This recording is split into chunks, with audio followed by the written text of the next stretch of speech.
Mix by रतन रंगीला।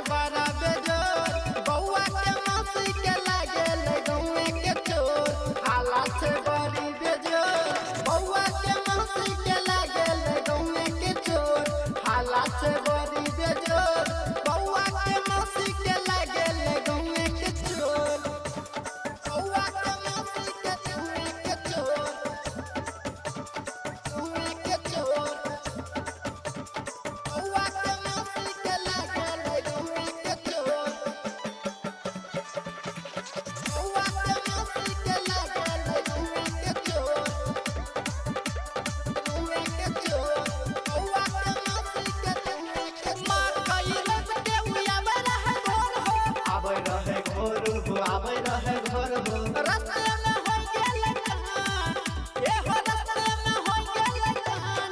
हालात है बड़ा बेजोर, बउआ के मौसी के लागल गौवे के चोर। हालात है बड़ी बेजोर, बउआ के मौसी के लागल गौवे के चोर। हालात है बड़ी बेजोर, बउआ के मौसी के